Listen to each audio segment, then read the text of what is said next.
A internet, em muitos momentos da nossa vida, é um lugar maravilhoso e útil. Aqui a gente consegue ouvir histórias, conseguir dicas úteis e milhões de coisas.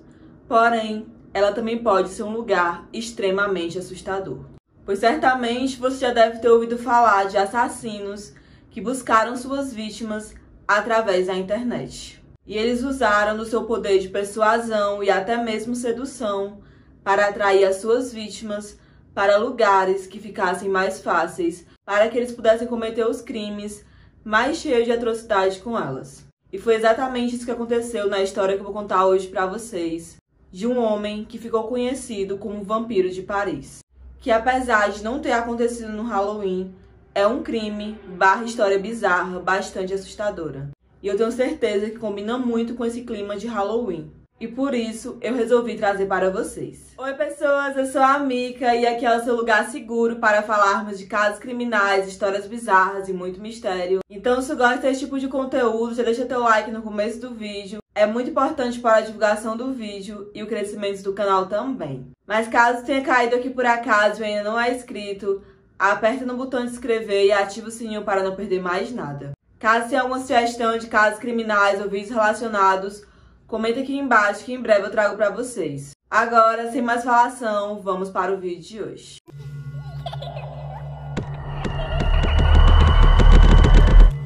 Nicholas Klaus Robert nasceu em 22 de março de 1972, na nação africana de Camarões. Aqui o chamaremos de Nico porque foi como ele ficou conhecido, e o sobrenome dele também foi abreviado, que foi Nico Klaus. Então, voltando, o pai de Nico, ele era um cidadão francês que trabalhava em um banco e, juntamente com a sua família, ele era mandado frequentemente para viajar para países estrangeiros, onde eles ficavam longos períodos lá. Nico era muito pequeno quando fazia essas viagens, então, naturalmente, ele não tem muitas lembranças da sua infância em Camarões. Mas ele conta que ele se lembra claramente ele se mudando juntamente com a sua família para Londres.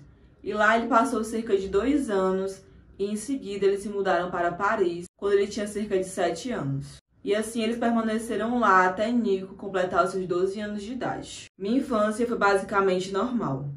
É certo que eu estava muito retraído e só tinha alguns amigos. Eu era uma criança solitária, sem irmãos e irmãs para brincar. Então eu passei a maior parte do meu tempo sozinho no meu quarto. Embora meus pais tenham sido muito gentis e me dessem tudo o que eu precisava, eu nunca senti um forte vínculo entre nós. Eles nunca me abraçaram ou me beijaram. Eles me deixavam ficar sozinho a maior parte do tempo. Eventualmente, fiquei emocionalmente frio. Eu tive dificuldades em sentir empatia por outras pessoas, apenas indiferença na maioria das vezes. Este é o momento em que desenvolvi um fascínio pela morte e pelo ocultismo. Eu passava a hora lendo livros sobre vampiros e lobisomens. Uma foto da estátua do demônio Sumério Pazuzu me fascinou especialmente. Encontrei em um livro que meus pais compraram na Inglaterra. Para mim, simbolizava algo extremamente antigo e poderoso, algo que eu respeitava. Alguns anos depois, vi a mesma estátua usada no filme Exorcista, e meu interesse pelo ocultismo se fortaleceu. Então, quando Nico tinha 10 anos, seu avô morreu devido a uma embolia cerebral. Não se tem detalhes se era avô paterno ou materno. Um fato marcante na vida de Nico é que no momento que o avô dele morreu, os dois estavam discutindo.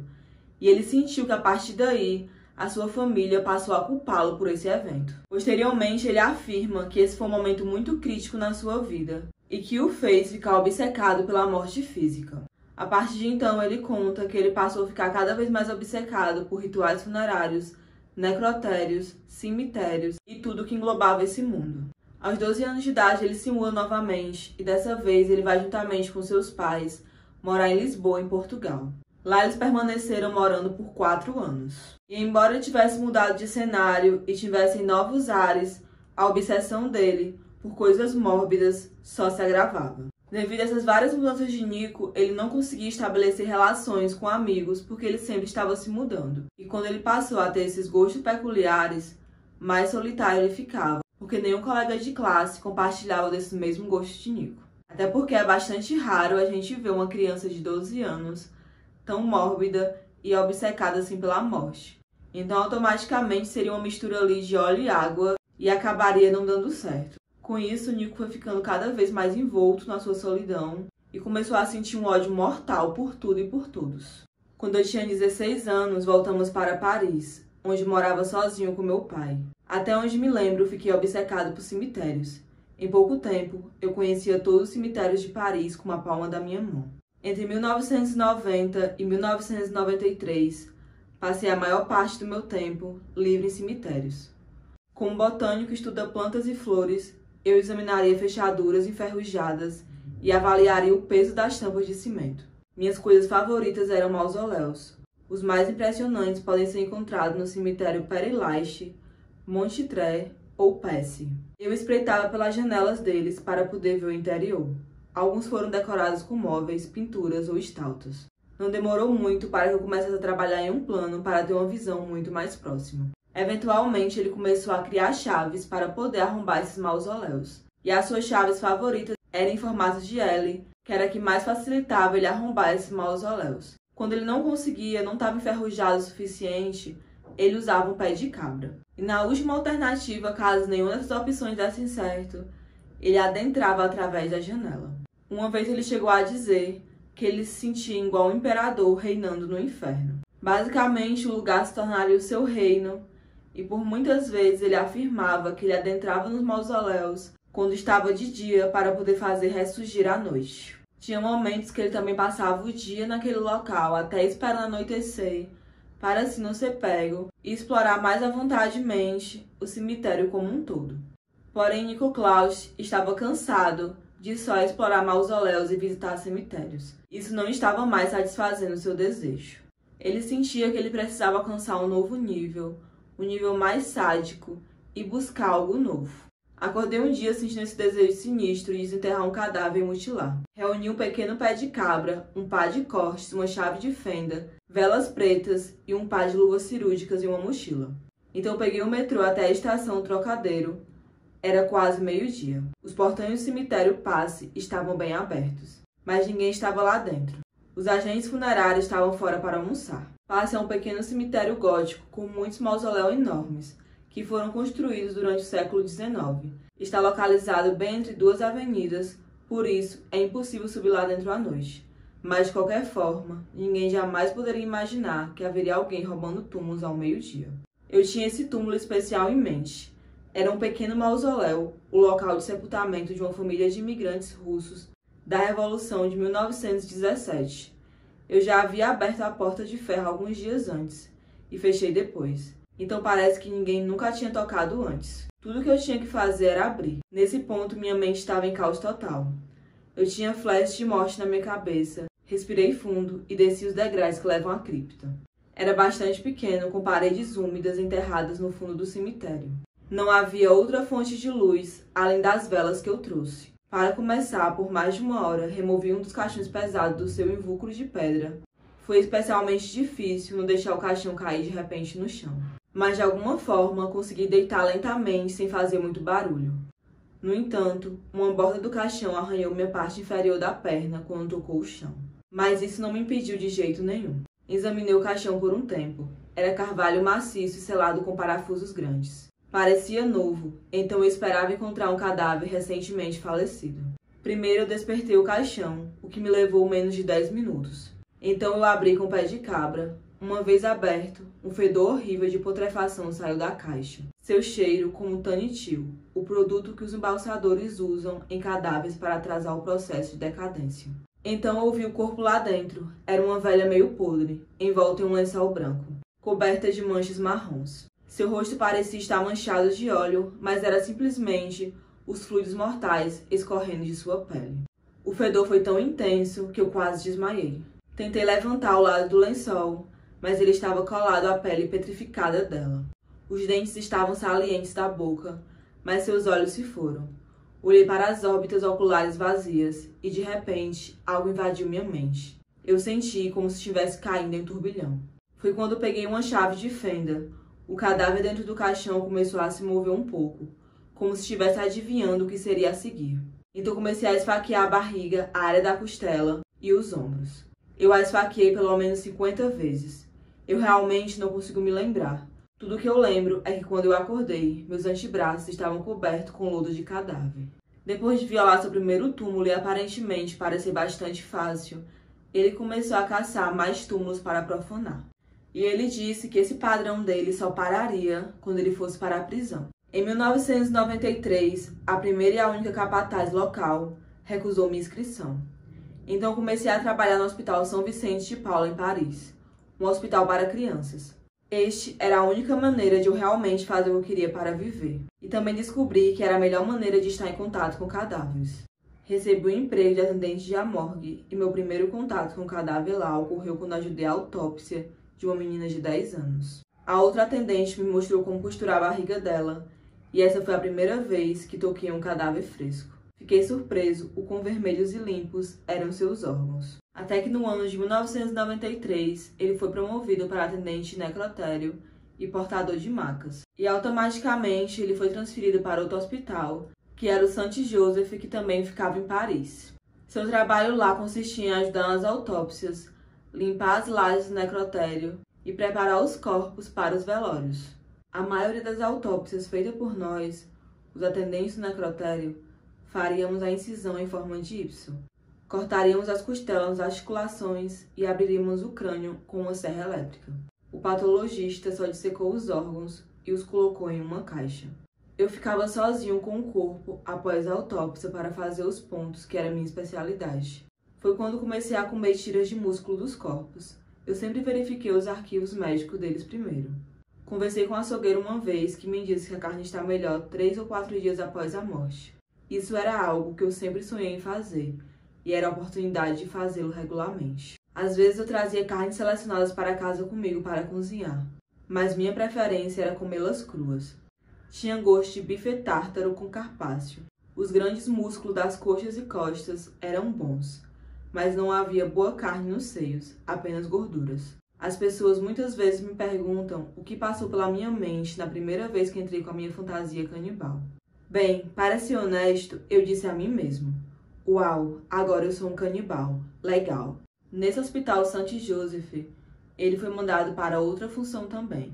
Ele foi transferido para a área de cirurgias digestiva.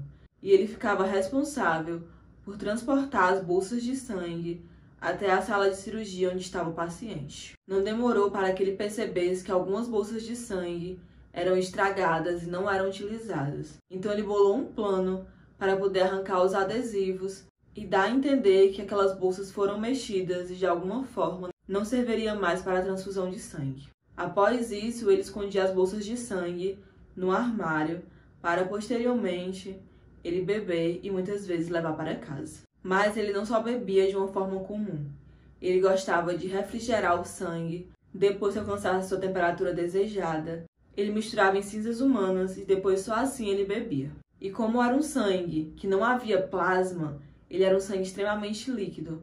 Então ele usava essa técnica de colocar cinzas humanas para poder engrossar, encorpar o sangue e ficar mais digestivo e gostoso para ele. Na manhã do dia 4 de outubro de 1994, ele acordou decidido a realizar uma de muitas fantasias loucas que ele tinha.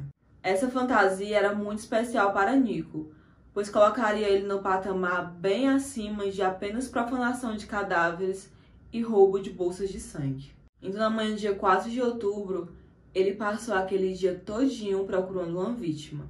Não importava qual sexo, cor, religião, ele queria achar uma pessoa qualquer para ele poder realizar sua fantasia. Pois ele estava procurando a morte. Nada mais nada menos do que isso. Ele estava procurando apenas a morte. No ano de 1994, não existia a internet em si que a gente conhece hoje. Existia uma espécie de protótipo que era chamado de Minitel. E naquela manhã, sem ele conseguir achar ninguém, ele resolveu entrar no Minitel para poder achar uma vítima. Lá ele começou a conversar com um homem chamado Thierry. E os assuntos principais eram BDSM. Depois de um tempo de conversa, os dois decidiram se encontrar. E o homem deu o endereço dele para Nico. Porém, mal sabia Thierry que sexo era a última coisa que Nico estava buscando ali naquele momento. Naquela época, era uma prática comum na comunidade gay se encontrar no Minitel. Eles estabeleceriam contato por esse meio, já que era rápido e fácil para eles. Descobri que era uma maneira fácil de matá-lo sem nenhuma testemunha, além de ter garantia de permanecer anônimo, já que não havia a possibilidade de rastrear discussões do Minitel. Então concordei em encontrar Thierry por volta do meio-dia. Comigo carreguei uma única pistola de calibre 22, que escondi debaixo da minha jaqueta. Quando cheguei à casa dele, um apartamento de um cômodo, sob o telhado de um prédio antigo, bati na porta e dei a ele o falso nome que eu havia dado a ele no Minitel. Ele abriu a porta, eu entrei, me virei rapidamente enquanto ele fechava a porta e puxei a arma. Olhei para o rosto dele assim que ele virou a cabeça para mim e viu a arma apontada para o olho dele. Depois que alguns momentos estranhos passaram, puxei o gatilho. Ele caiu instantaneamente de bruços sem dizer uma palavra. Foi muito estranho. Tudo aconteceu em câmera lenta, então eu o vi sangrar no tapete. Logo decidi ver como era o apartamento. Quando voltei para onde ele estava deitado, observei que ele ainda estava se movendo e fazendo barulhos respiratórios horríveis no chão, como se estivesse respirando através de um canudo. Eu recarreguei a arma e atirei novamente, desta vez atingindo-o na parte de trás da cabeça. Eu carreguei e atirei mais algumas vezes, mas ele ainda estava vivo e fazendo barulho. Fiquei surpreso que ele ainda estivesse segurando. Eu esperava que o primeiro tiro matasse. Depois de alguns minutos, entrei na cozinha dele e encontrei alguns biscoitos para comer e depois sentei-me em um canto da sala e observei enquanto comia. Quando terminei, decidi sair de lá rapidamente. Então atirei nele pela última vez nas costas. Eu também levantei um enorme recipiente de plantas e o esmaguei na cabeça dele, esmagando-a um pouco. Em seguida, limpei minhas impressões digitais, peguei seu talão de cheques, um cartão de crédito e uma carteira com documentos de identificação, sua carteira de motorista, um despertador e uma secretária eletrônica. E finalmente saí de cena. O corpo de Thierry Bissoni permaneceu no chão do seu apartamento durante 3 dias, até que seus pais, sem terem notícia dele de nenhuma forma, resolveram ir até o local que ele morava e encontraram o corpo do filho estirado no chão. Um dos primeiros investigadores a chegar no local foi o investigador da Brigada Criminelli. O nome dele era Gilberto Thiel, e por mais chocante que a cena parecesse, para ele não era novidade aquela situação, pois Thierry era um dos muitos homossexuais que teria sido assassinado em Paris. E só naquele mês ele era a 7ª vítima a ser encontrada em circunstâncias praticamente idênticas. De acordo com a agência France Presse, os homossexuais representavam naquele ano de 1994 um terço de todos os assassinatos acontecidos em Paris. E para ele, as vítimas tinham basicamente o mesmo perfil e se comunicavam nos anos de 1990, principalmente pelo Minitel.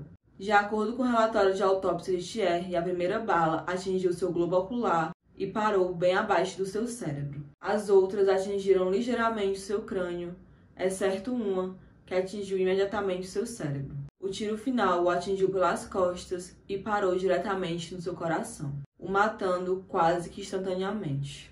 Após isso, restou apenas 2 perguntas para os investigadores: quem e por quê? Nico tinha tudo para poder se safar desse assassinato que ele tinha cometido. Porém, ele cometeu um erro de principiante. Ele tentou forjar um dos cheques de Thierry para o banco, onde ele pegou a carteira de motorista de Thierry, colou a sua foto e foi atrás de conseguir dinheiro. Mas ao chegar lá, o funcionário do banco comparou as assinaturas e imediatamente viu que não se tratava da mesma pessoa. O funcionário naturalmente chamou a polícia, mas antes mesmo que a polícia pudesse chegar até o local, ele foge. Em 15 de novembro de 1994, fui preso em frente ao cabaré Moulin Rouge, após uma briga com uma mulher. A polícia me reconheceu a fotografia na carteira de motorista, forjada de Thierry, e enquanto estava sob custódia, confessei o assassinato quando me mostraram as evidências balísticas. Investigações adicionais mostraram que eu estava roubando os túmulos de vários cemitérios góticos parisienses, roubando os ossos e mutilando os restos mumificados. Quando perguntado o motivo pelo qual eu estava armazenando sacos de sangue roubados dentro da minha geladeira, eu simplesmente respondi que bebia regularmente. Eu também confessei estar em uma dieta muito especial e passei a descrever meu trabalho mortuário e o canibalismo. A investigação do assassinato em si estava centrada no motivo e na possibilidade de haver ou não premeditação. Por que eu comecei a matar? No começo, afirmei que o motivo era roubo, mas o modo operante friamente calculado que usei, bem como o exagero desnecessário e a remoção cuidadosa de impressões digitais, provaram que algo muito mais sinistro estava envolvido, indicando assim um assassinato claramente sem sentido, mas premeditado. Com a vítima sendo homossexual, Os investigadores, a princípio, se perguntaram se havia um componente sexual no caso, mas não havia nenhum. Simplesmente descobriu-se que eu estava apenas procurando a morte. Eu, em breve, fui enviado para o Fleury Mériges, uma prisão ao sul de Paris. Fleury é um centro de prisão preventiva, um lugar onde os condenados são presos antes de seu julgamento. O problema é que você não pode esperar até 3 ou 4 anos na França antes de ir ao tribunal. Então você tem que esperar mais um ano até que eles encontrem um quarto em uma prisão para você. Depois da prisão de Nico, a polícia vasculhou seu apartamento, onde eles encontraram fragmentos de ossos, cinzas humanas, sangue na sua geladeira e, naturalmente, um grande porquê ecoava na cabeça dos policiais. Por pelo menos 2 anos, uma equipe de psicólogos e psiquiatras o examinaram e dezenas de testes foram feitos com ele, o que no final acabou revelando que ele tinha transtorno de personalidade limítrofe. E para quem não sabe o que é, eu expliquei nesse vídeo aqui, o link vai ficar aqui embaixo. Além disso, os especialistas o diagnosticaram como sofrendo de necrofilia e sadismo sexual. No entanto, os especialistas também não detectaram nenhum distúrbio psíquico que fizesse ele não ter controle sobre as suas ações. Em um ponto, o investigador Thiel pediu a reconstrução do assassinato. Fui levado ao apartamento da vítima, onde mostrei minha versão dos fatos. Eu disse que acidentalmente disparei o primeiro tiro e continuei atirando até que a vítima morresse. Eu me ative a essa versão até o julgamento. O primeiro motivo que lhe dei foi roubo, mas quando percebi que poderia me beneficiar de um pedido de responsabilidade diminuído, disse a ele que tinha uma discussão com um homossexual em uma sessão do cemitério Père-Lachaise, na manhã anterior do assassinato, sobre o fato que era o meu território e não deles. Então, de acordo com essa versão, decidi entrar em contato com um gay no Minitel para assustá-lo e se vingar. Nico afirma que essa explicação agradou em muitos psiquiatras. E assim ele conseguiu o que ele queria. Ele realmente conseguiu responsabilidade diminuída de acordo com o Código Penal lá de Paris, 242, linha B. Mas vale atentar que isso foi um relato dele. Os documentos em questão de dezembro de 1996 não afirmam que isso realmente aconteceu. E nesse mesmo período de dezembro de 1996, o investigador Gilberto Thiel resolveu encerrar as investigações, pois ele concluiu que existiam evidências suficientes para, assim, Nico ser levado para um julgamento. As investigações duraram pelo menos 2 anos, e nesse período o investigador que estava tomando de conta do caso dele foi promovido para ações antiterroristas.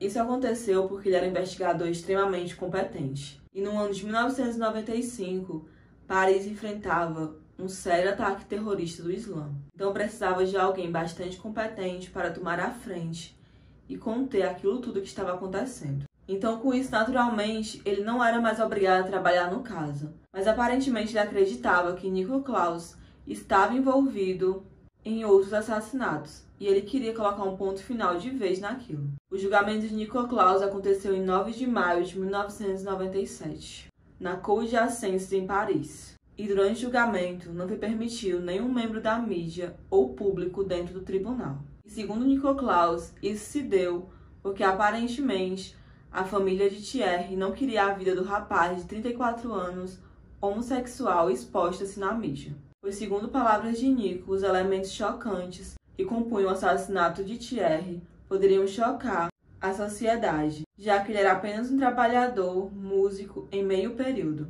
e a família aparentemente queria manter a sua boa imagem. O júri foi composto por 9 membros, e a advogada de Nico, Irene Terrell, entrou com confissão de inocência. Já a acusação entrou com recursos de fotos para poder chocar a promotoria com a cena do crime e o apartamento de Nico. O objetivo das fotos era fazer um paralelo entre o assassinato e o ambiente onde eu morava. O antigo debate: a ficção influencia a realidade? A promotoria acusou Nico de ter matado Thierry voluntariamente, sem nenhum motivo aparente e de forma premeditada. Fato esse que eles também alegaram que foi confessado por Nico. Em seguida, eles também apresentaram uma lista de crimes que ele cometeu após o ato. Entre eles está todos aqueles que eu já citei, que foram carteira de motorista, cartão de crédito, secretária eletrônica, a carteira, todos os documentos pessoais de Thierry ele levou. A advogada de defesa sugeriu que esses itens foram roubados antes do assassinato, Já a acusação apontou o uso de licença forjada para o talão de cheque, com o agravante da falsificação de assinatura de Thierry. A acusação também quis usar a linha de raciocínio que a morte de Thierry era apenas uma de uma série que tinha acontecido naquele ano em Paris. A promotoria me chamou de viciado em morte e vampiro da vida real. A teoria deles era que eu era o imitador do assassino serial Remy R. O principal testemunho em sua teoria de assassinos em série veio de um dos principais investigadores do meu caso. Um deles, o inspetor Gassin, testemunhou que, embora não houvesse evidências sólidas contra mim, eu me encaixava no perfil psicológico de um assassino em série. Sua outra alegação era que as testemunhas em bares, onde outras vítimas de assassinato estavam, haviam me visto lá aleatoriamente. Independente da teoria de serial killer contra Nico, não haviam evidências suficientes para apoiá-la. Após isso, os argumentos giraram em torno apenas do assassinato de Thierry. Ele também disse que, basicamente, todos os profissionais que o entrevistaram e fizeram suas consultas psicológicas e psiquiátricas era simplesmente para poder confundir a promotoria e prejudicá-lo. A psicose foi estabelecida, principalmente por causa de atos de canibalismo que fui acusado de ter praticado no necrotério onde trabalhava, e atos de mutilação de cadáveres que fiz durante assalto a túmulos. Esses atos por si só foram, de acordo com psiquiatras, prova de uma perda total de realidade. Isso foi completado pelo resultado de vários testes, que mostraram um vazio interno típico de esquizofrenia. Para eles, eu poderia ser beneficiado da regra 242, relativa à diminuição da responsabilidade, porque minha condição médica reduzia minha capacidade de controlar meus impulsos. Os jurados, então, deliberaram por 3 horas e Nico foi condenado por assassinato premeditado, com agravante de assalto à mão armada e uso fraudulento de documentos de terceiros. E com isso ele foi condenado a apenas 12 anos de prisão. Os primeiros anos da prisão de Nico Claus, ele passou na prisão de Fleury-Mérogis, ao sul de Paris. Lá ele passou exatamente 4 anos e 2 meses, e em fevereiro de 1999, ele foi transferido para uma nova prisão. Dessa vez, era a mais Centrale Postle, que ficava a 15 milhas a noroeste de Paris. Ao todo, lá na França, existem cerca de 6 Maison Centrales, que são as prisões de seguranças máximas que podem comportar até 200 presos. E lá tem a fama de levar terroristas, serial killers, assassinos de alta periculosidade. E durante sua estadia lá, ele compartilhou a sua vivência com pelo menos 6 serial killers. Durante 2 anos, estudei programação de computadores às custas do Estado. Mas, na realidade, passei mais tempo na academia, nas salas de pintura e no pátio de recreação do que nas salas de aula. Comecei a pintar em 1997 e logo soube que tinha um talento natural. Eu também fazia parte da equipe de vídeo da prisão, onde aprendi filmando e editando com filmadoras DV. Filmamos shows, jogos de futebol e lutas de boxe. Quando perguntado sobre a entrevista que ele teria dado para a Angry Touring Magazine, ele afirmou que sim, que realmente existem dados dele lá. E durante essa entrevista, ele foi perguntado qual era a sensação de comer carne humana. E a afirmação dele foi a seguinte: parece tocar o rosto de Deus. Isso faz você sentir como se não pertencesse mais à raça humana.